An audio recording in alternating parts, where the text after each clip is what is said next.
nie onmiddellik gereed gewees nie. Begin 'n opleiding doen. En later in 86, toe die dinge nou begin gebeur, daar was 'n opbou gewees van hierdie magte en ons het onder andere, ek kan nie die operasies se naam onthou. Sorry, ek moet nou mooi sê, jy nou sê 9000 nog later op Norika.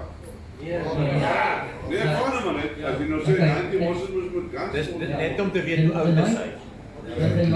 The 90 Noricas, as the people called them, the Elan Noricas, with a 90mm gun. They used that turret and they put that on the Ratel. So we spoke of Ratel 90s because the Ratel had the mobility and of course the reliability. The Elan Noricas, I honestly wouldn't actually want it. Although they did the Brug 13 thing way back in, when was it, ZT3 with the Elans, but I mean then the opposition was like kind of in relation as well. So ons het die Ratel 90 gehad, die kanon was 'n goeie kanon geweest. En jy het twee tipes van ammunisie gehad, jou HE en jou HE. Jy het natuurlik vir tank gewees. So ons het twee troepe Ratel 90's gehad en dan die derde troep, die nuwe anti-tank squadron. How many troops? Three troops in the squad. So die derde troep sou die missiele gewees het. 4 vehicles in a troop. Sorry, that's what it was. With the tanks, you've got 3 tanks in a troop, and the armored cars, you've got 4 armored cars in a troop. Okay, so we got there, and eventually we went and we fetched missiles from Kentron that was handed over, and we rode them up to 3 and eventually the whole squadron was together. Also, as part of this newly established support group, and they appointed Robbie Hartsleaf, at the time Commandant Robbie Hartsleaf, as the officer commanding of the support group. The support group now consisting of the anti-tank squadron, the anti-aircraft battery, which had the 30mm Eisterpark guns, 20 mil. 40 mil. 20. With a hell of a rapid firing thing on it. That thing sounds like you're tearing paper with it. Sounds like my exam. Yeah. Okay, and then there was a battery of artillery MRLs. Okay, that was what the support group consisted of. We were with 3 battalion and we were supposed to help to stop this, this onslaught that was going to move further south. Ek was baie van my, ek wil nog dan vra. Ek sien nou Buffalo kom. Ek is 84 in naweek. Ek hoef Victor toe nog in bevel te Toe ons al gekom het, ek was die 3 jaar in daar was vir 3 bevelvoerders gehad. Was ek ook Victor se laaste jaar, 86. The next year was Jock Harris, 87. And the year after was Michael Delport. So dit was die laaste 3 gewees wat daar was. Okay, so dit was die ondersteuningsgroep, die artillerie battery bevelvoerder was Piet Franken en die lugafweer se bevelvoerder was Louis Skeppers. En ek was al 3 van ons was majore. En toe so in Augustus 86 toe begin daar nou bewegings kom, almal wag nou vir hierdie movement wat moet begin. Het ek saam met Victor en sy buffel en 'n battery G5 wat ingebring is, nie deel van die 3-2 nie. En ons het daar op Quito, waar ons net gaan skiet. En miskien ons daai ammunisie dan raak daar in Quito kan behaal het wat fireworks was wat ek nog nie by die Chinese gesien het. En any case, so we pulled back, we got hit by the mix and so on. So in 87 we moved in. When they started moving, we were kind of prepared for this movement. They had a couple of brigades that were going to move south, everybody knew. We were just waiting for the movement to start. And then I remember very well, I didn't have the full the armored contingent there.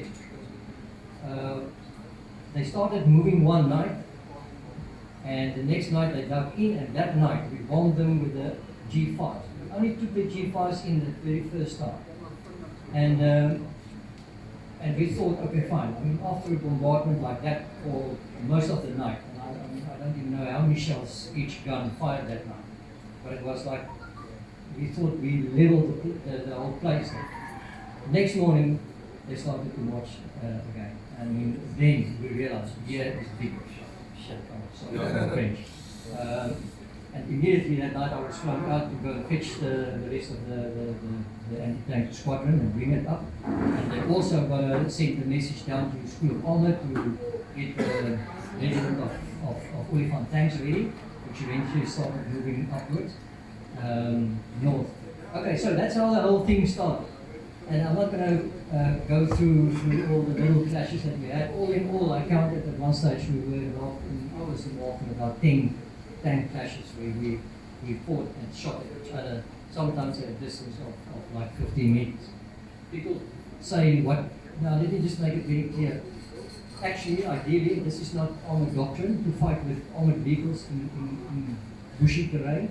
The typical armored doctrine dictates open fields and squitsvakken, so you can see you're talking 1,000 meters plus. Definitely not bushy, but I mean we had to adapt because they did it and we had to do the same thing. So, and now it was a matter of why did we manage to actually outdo them in the contact situation. From the Rattle point of view, I want to say I don't really want to be on the same map as a T55 or a T64 or a T72, really. We shouldn't be. But because of the circumstances, the bushes, the closeness, the fact that the Rattle was higher, and also the fact that I never went into my turret. They always were turret down, inside, and you can't properly, observation, target acquisition, or whatever like that. I think that gave us an edge, and of course, training. Good, plain, simple training and capability. Je hebt nog een ander edge training. Dan praat je goed Engels, is je broer.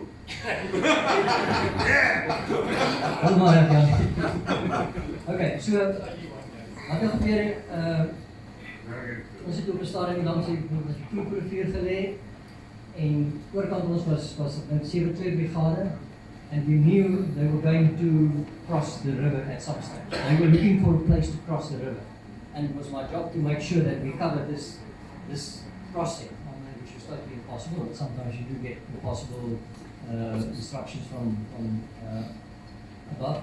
So we drove all along the river to see where is the most likely crossing. And way down we identified a place, so we actually parked there and we kind of waited there. And then one night about 11 o'clock, I got instructions from Robbie Hudson, my battle commander, and he said, "Every combat team ready, move the guys across the river." Not where we were, obviously, about 10 kilometers further to the west. And I remember I gave orders at 12 o'clock that night. We started giving orders against my Rattle there, and we started moving in the westerly direction to the Tuka River on our right hand side, expecting to hit these people. They couldn't tell us where they were, so we were expecting, and it was a very, very, very dark night. We were advancing like probably I'd say 2-3 kilometers an hour. Slower than a walk. Ja, en dat was baie stadig. Maar in elk geval, jy het ons pas tussen die voertuie. And when it started, net so eerste lig begin raak, toe besef ek, nou moet ons ontplooi. We haven't made contact yet. So we can't carry on during daylight because at that stage the Sorry, dan moet je ook zeggen, hoe zo'n plooi bij jullie? Instap. Ontplooi beteken stellings in. Okay, so... Jy het nou so in 'n konvooi gery? Ja, ons het so as ons ontplooi, die rivier is hierdie kant, het ek een linie daar, waar ons ontplooi met infantry tussen, en die ander ene hier so in 'n L shape. So you've got the river this side, and then an L deployment on the other two flanks, so you've got this properly covered. En so ek sê net so, voor eerste lig toe, of met eerste lig toe, het ons nog geen kontak gemaak. Ek dacht, okay, wel, ons is seker dan verder in.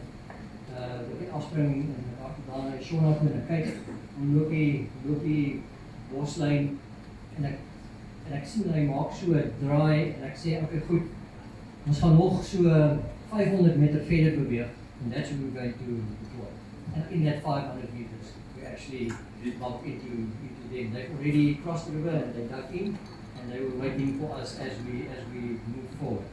So we had a clash there. Some of them shot RPGs at the rifles, but it was so close that they never armed. They never armed you. Yeah. In 9 meters.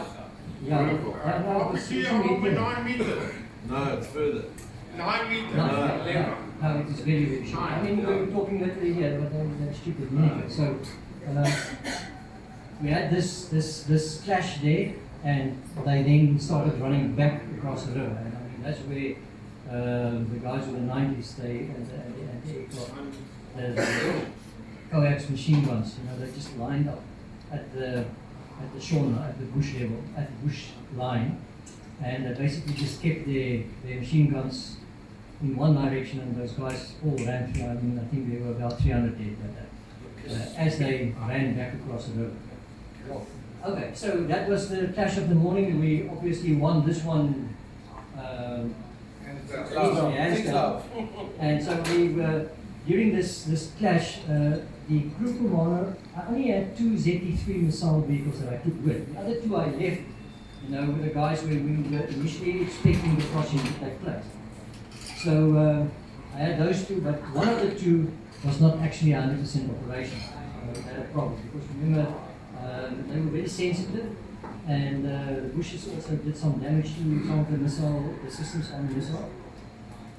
And I was sitting on my oh yes, and during this clash, the troop commander of the ZT3 what is this called? 1-2. Ian Robertson, he got injured. He had shrapnel in his leg. And we were sitting on my command vehicle, and the artillery observation operator was just waiting by at the time, sitting next to me, and the next thing he said, we were the tanks, and as we looked, you know, across the Shauna, there were tanks starting to come across. The open field was probably in the vicinity of about 3 or 4 kilometers. So we saw them in the distance coming. And obviously That's ideal. That's ideal. No, that was Perfect. the first and the only time they ever made it. In any case, so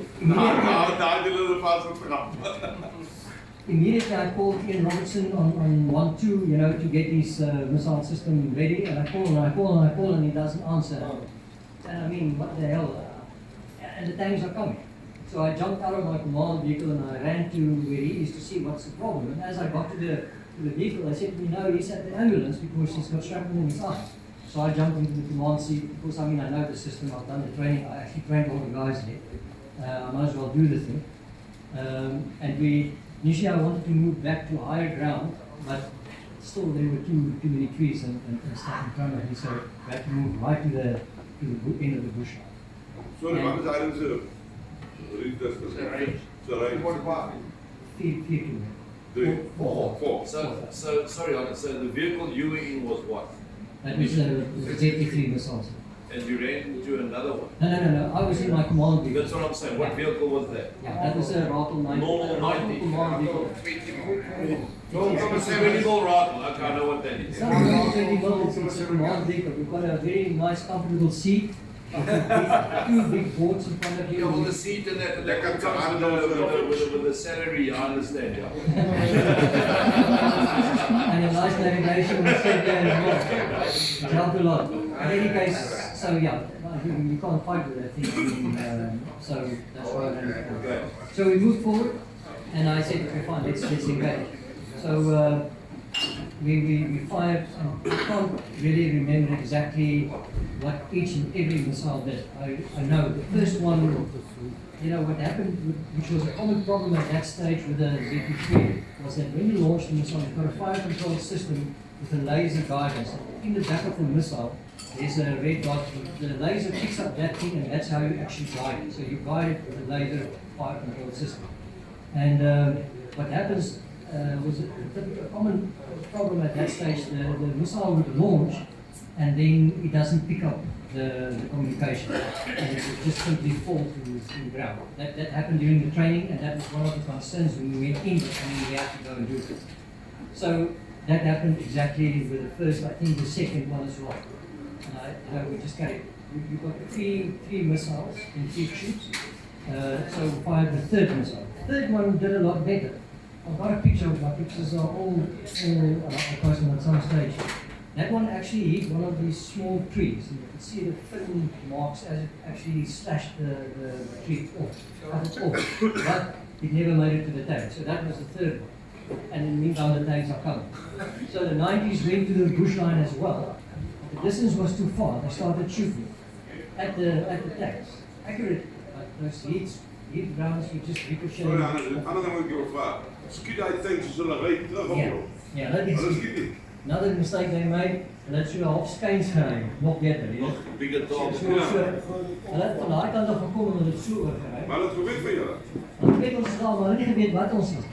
Nou dit dring nou, otherwise it wouldn't be done. Hulle het gedink die masjien uitdra. Hulle het geweet daar was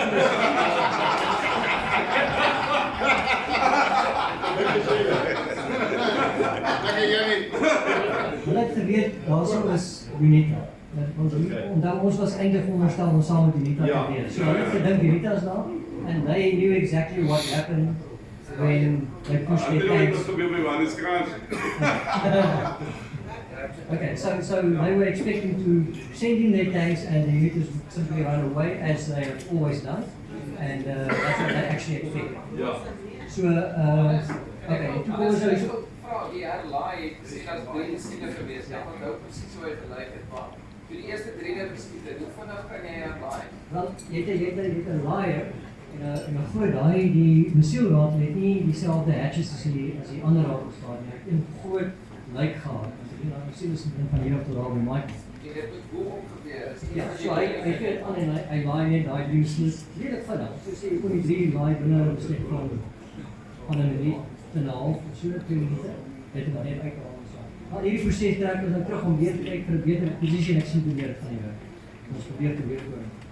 En ek dink dit was die 4 of die 5 minute toe werk. En die slaat daai eerste tank. Ja, die sien daai flits duidelik. Die oomblik van 'n slaat en dit is anders as op die 90 waar jy 3, 4, 5 keer skiet en dan hier by die 6ste skoot dan gaan hy berook en dan weet jy okay, nou is hy okay. Dis op 'n afstand van 100 meter. Wat het tyd was dit wat julle eerste raak gekry het? Is dit die 72 of wat is dit? T55. Almal T55. So daai eerste keer toe ons slaat toe onmiddellik brand hy en jy sien rook en stukke spat en so. En die ander twee gaan nog aan en so ek sê, dit was by die 4de of die 5de missiel, nog 'n missiel het toe gaan ons die volgende en hy skiet hom onder, maar nog nie raak hoor dit nie. En die volgende een slaap ons die tweede tank, wat nou seker so 100 meter vorder het na die eerste. En weer eens, weet hy's uitgegaan, hy begin te brand en hy lig hy toring af van die voetjes wat jy sien. En toe die ammunisie begin ontplof, dan skiet hy toring op. Toe draai hy derde tank aan die besluit nee, nou hier's ouens nie net in die just hier. Toe maak hy die route in hy klap. En die laaste missiel wat ons toe skiet, saam ons laai en Sy gatkant. saam op die regterkant. Hy so op hy so skyn. Mooi, reg die half draai. Stap op die toer. Maar alles in jou voete. Ja, alles hy sê. Met daai wat jy Ja, net daai. Mens sien as jy No, because the other one was not operation. toe daai tank so oorkom, toe begin die dat dit almal terug te hard toe agter toe. Want sien hier kom nooit in elk geval. Soos dit daai tanks uitgehaal word. Keer hierdie al die troepe hier in die rond het. Dit is soos 'n rugby wedstryd waar daar op net soos my gunner waar daar so die eerste een raak skiet toe kry hy 'n bietjie bok oor. En twee ander times op die pad is wel net hierdie besig om te slaan. Sorry, Hannes, now. That crew, is there any guys here that are here? Unfortunately not. No. My regular rattle command driver was sitting over there. Okay, that's Han. Sorry, is that right? Peter Han, right? That was the year after. Okay, sorry, no, none of them. It was Nelson was the gunner, Larson was the driver, and who was the loader? Any case, I don't know. Okay. So yeah, that last shot was the most spectacular. I mean, I can very, very little remember when we hit it. I mean, it made a huge flame and a piece of metal actually went like 50 meters up into the sky. It was spectacular. And immediately that one, was, yeah. And two of the drivers of the tanks, that one as well, jumped out and started running, we just picked them up with the machine guns. But of course the crew inside the turret would have been dead. The driver still survived, he managed to get out. So that was the clash that morning. And, Sorry, Hannes, het jullie al 5 uur voor them gehad op het? yeah, I had net anti-aircraft 762 ground. Oh, En die self was Echo ook in brand, nee. Echo in brand. ja, coax. Coax En ek het die so hy het nou net vir selfbeskerming iets Dis gehad. ja, ek weet nie of jy dit skiet en hy dan nie net this is what I always consider to get us. Okay, there's going to be retaliation coming at some stage. Those tanks were standing there, all three of them. I get my pictures, I'll post them. Mac was killed 3 days later. Just before we had this clash, he asked me if he could use my camera. And not everybody was allowed to have a camera, and I had one. If you could take a couple of pictures, and I said, yeah, that's fine. And he took pictures of this whole event, all the flashes, the smoke, the burning everything. Daar heb ik het doorzien. Ek sal wel accident was gestaan. Dis is net maar stop. En so toe staan hier goed aan hand brand die hele dag en die rook werd nou ontplof en was weer. Some kind of retaliation going on. And it wasn't very long when we came of course they didn't spot us properly, we were not going for us. So they dropped their bombs about 500 meters to the west, where they thought, which was actually the direction that the tanks were heading. So they clearly kind of marked that area as where we were supposed to be. They bombed that was fine, so they missed us completely. So we thought, okay, this is done, they think they've done their thing. So that afternoon, Mac and I think 1 or 2 meters, we decided, okay, well, I mean, we've got to go and get some trophies and so on. So we went into the tank. We walked there, I had my tank suit, and I even put on a wedding because I took my R5 with, just in case. But it was like, okay. So we walked over there, we got to the first tank, picked up some nice stuff. Guys were lying there, corpses were lying there, charred completely. Lots of stuff that came out of an explosion like that. And then we went to the second one as well, and we walked around there and it was the pictures. And then as we started going to the third, we started throwing mortars. The first one falling like 100 meters from us on me. That is where I did my best leopard crawling ever in my life. I mean, that was about 500, 600 meters from the bush line. And as the mortars were falling, I mean, we were just lying there and we decided we were going to get out of it. So I leopard crawled with Mac and we leopard crawled in record time out of there, just back to the positions. The 90s also, I was suspecting that might happen, so we had the HEs, the 90s at maximum range, just firing into the air in the general direction, so they can hear something is at least happening. I didn't want to fall in earlier at that stage because I know what they would have said about my excursion. So I just left that. And then, that was the day. The end of the day, I got all the pictures and they bombed us and we shot them. After that day, for the rest of all the operations, because I was there for the very last one when I was coming back out, and after that there was nothing more on at Kalwe. After that day, never ever did any of those regiments ever marched over an open air. They would have taken a 10-15 kilometer detour, but they would not cross any open air because they learned the lesson that. And I mean, I was hoping for something like that, but it never happened. And the same thing, the very last clash that we had in Kaluek, I had the ZT3s behind me, but there was just absolutely no opportunity. I mean, there was bushes all around me, so I could never use it. So that was the story of I think it was the 13th of September, 1988. And like I said to you in my previous Kenton, that obviously, I mean, I said we have the situation here in the contact that your OC always wants to know what's going on, and sometimes that's the one chance that you have to tell him to shut up. So what's happening? So I'll send a report, just leave me alone, you know. So we finish the fight and so on, and then I sent the ZT3 back.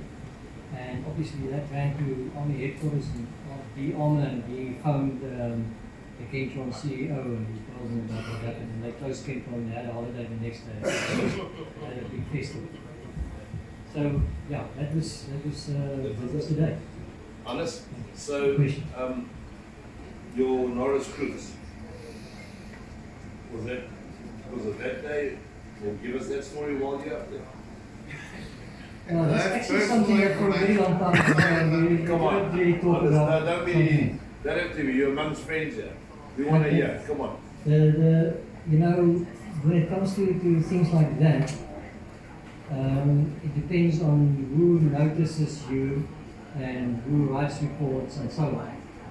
And I know for a fact that there are many people who probably deserve Norris Crookses probably more than me and many other people, but they were not noticed and no citation was written for them, and I'm aware of that. And as far as I'm concerned, most of the guys in 3 Battalion actually deserve something like that. Stop being so humble, Super Young.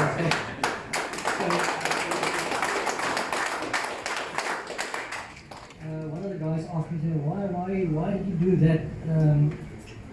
I mean, you only do what you are trained to do, what you think is right to do, what you do to help and save and whatever. I mean, and I'm pretty sure everybody else would have done so. But what happened there was, that was 3 days later. That was the day when Marcus was executed. For that attack, there was another brigade moving in, and my anti-tank squadron wasn't used. Robbie Archie mounted the combat team, and he made me the second in command that day, and I was in charge of the recovery and ambulance and so on. So I just followed him behind his Walter. He was in Robert command, of course. And I think David Walter was the guy with his mechanized routers as well. So we had these clashes again. We went into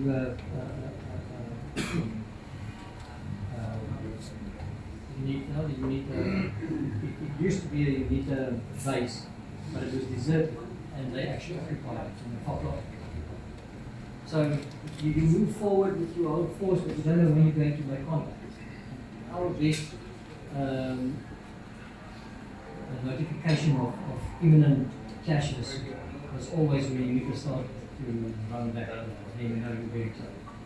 And so when that happened, we knew we were close by, and then the next thing we water started falling, and we were into this attack on one side, and I saw a tank standing there, and the officer was in front of me with his rod of command, and the ambulances were behind me, and someone said, you know, there are tanks on the side, and nobody noticed this. And I looked and I saw, there's the tank. And I said to Robbie, listen, this tank is going to shoot now, and the next moment it fired to an ambulance, but it fired underneath it. It actually missed it. And I could give him a firing order, you know, to actually spot the tank and took it out at that moment.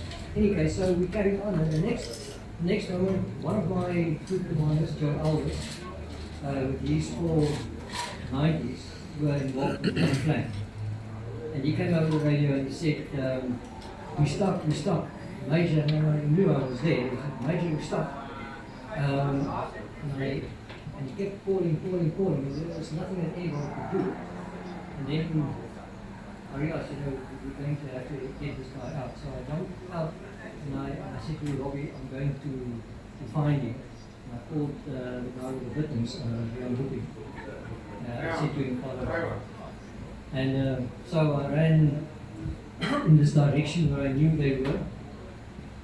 And as I ran along the trenches, every now and then a couple of guys would pop up and shoot them. So we just kind of cleaned them by the own, because I had about 5 with me all the time. At one stage, the guy popped out, and as I was about to shoot, it was one of the people guys. He said, "Oh no, Major, no, he recognized almost." And I said to him, "Get the hell out of here, go that way," and then he went the other way. Anyway, so we carried on running. I carried on running, the looking was behind me, and I ran to the bush and I saw the rattle stuck there about 15 meters into the shore. Maybe a lieutenant wanted to come back. I must have been in a panic or whatever, because you shouldn't do that. The rattle would have gotten stuck in any case. So the whole front axle was completely sunken into the mud. And as I approached it, it was still idling. And the front window was blown out. Then I saw when I got to the vehicle, while it was idling there, the driver's head was gone. The tank had shot at the close range about 75 meters from there, from the right side through the door, and then obviously the driver on that side and blew out the whole cockpit, all the windows and so on. And I looked in and I saw the crew commander's, the gunner's scalp was hanging over his face. They were all dead. And the crew commander, who was Joe Elvis, was shot. He was actually shot dead first before that tank was shot. He was also lying there. And so I wanted to get into the rifle. All the hatches were closed. But the 7.62 ammunition was busy going off inside, and I couldn't. At that moment, I didn't realize that Mac and all the other people were inside. I just knew which rifle it was due to the call sign. But I couldn't get the hatch open, and even so, the 7.62 ammo was like all the time inside.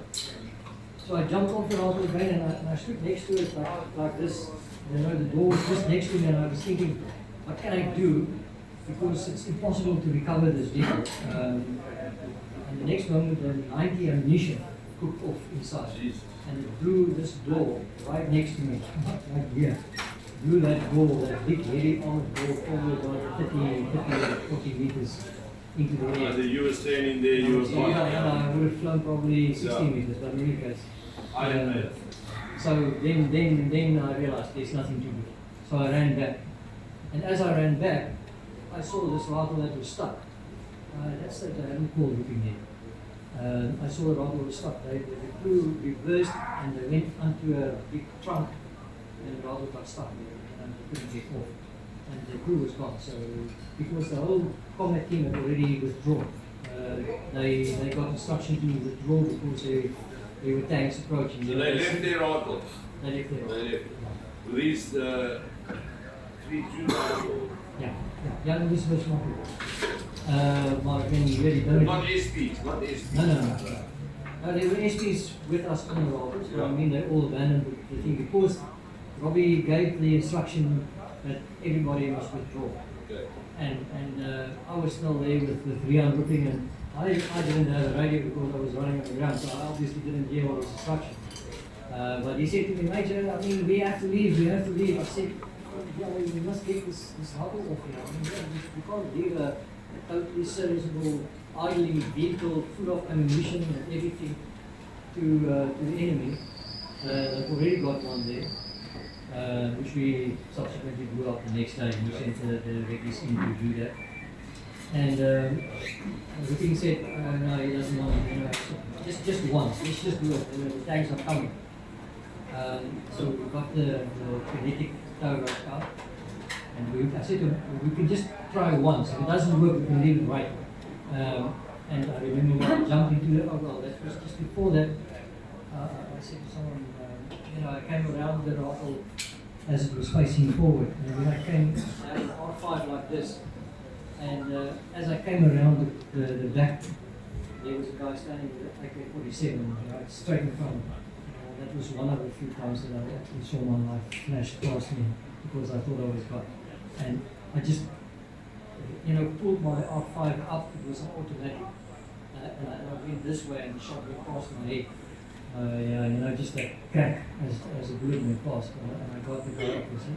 So, and then I ran around the other side. There was another couple of guy busy collecting rations inside the rifle.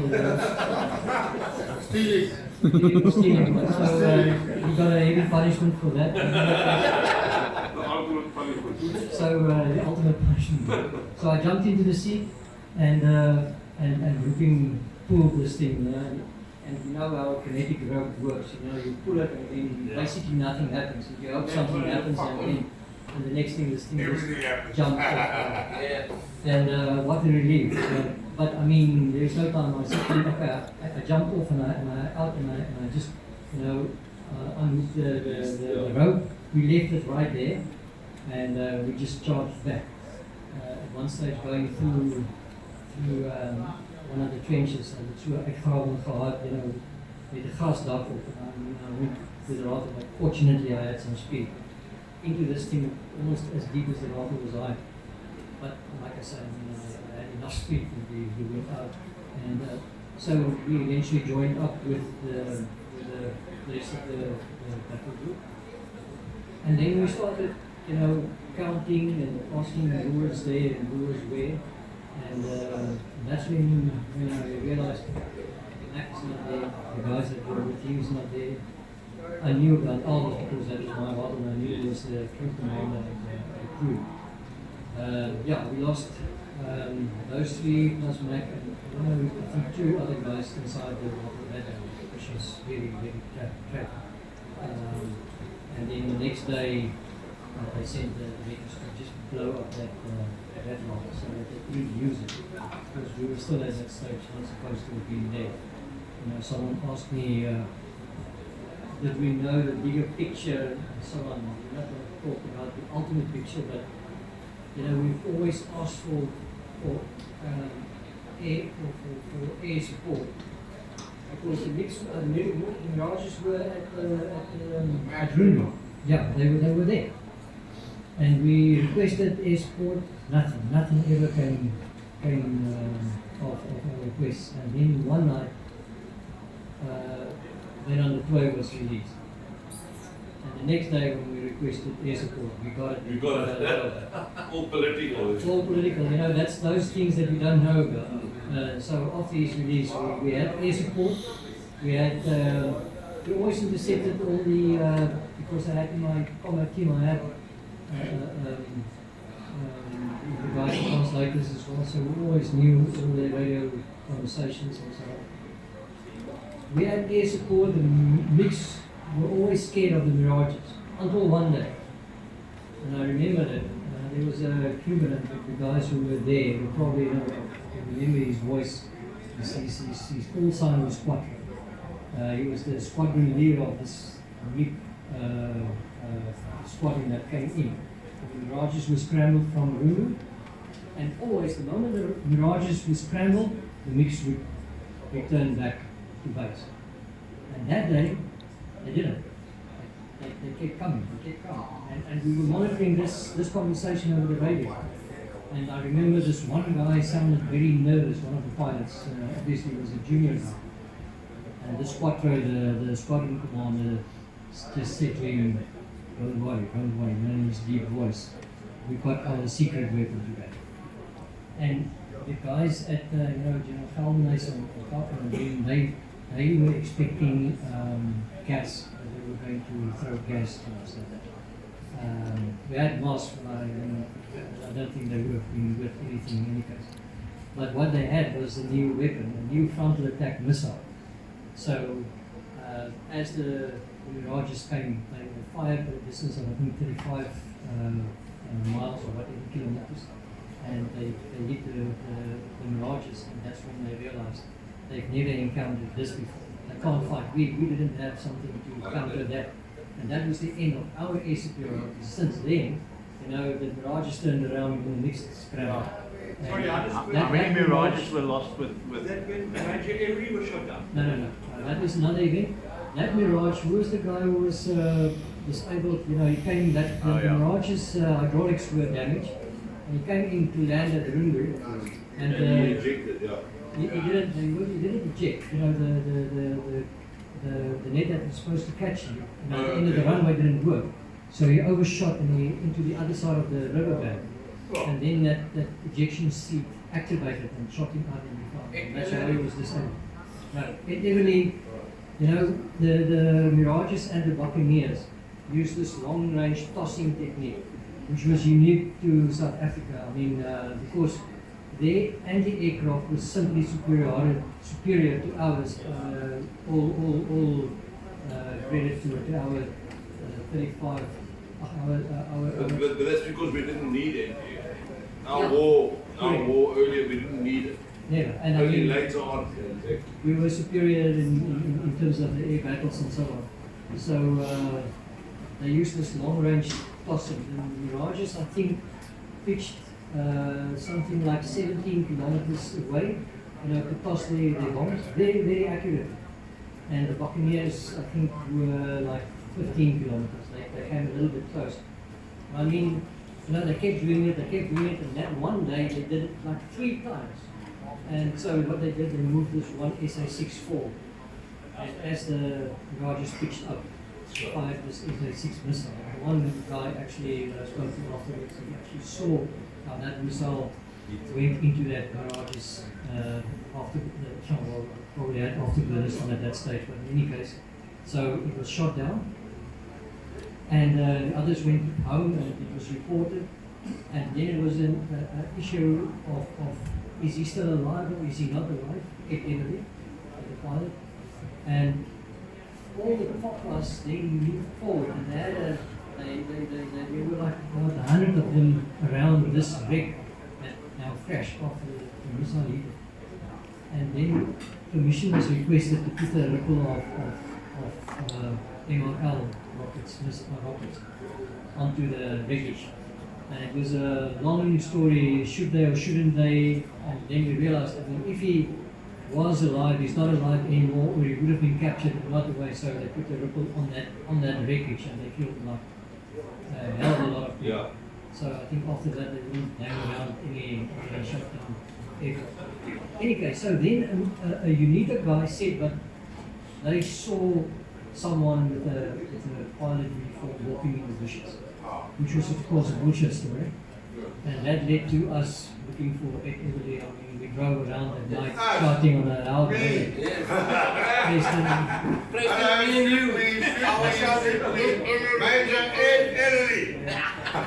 Okay, so that is how Ed Everly went out. So it was not the same.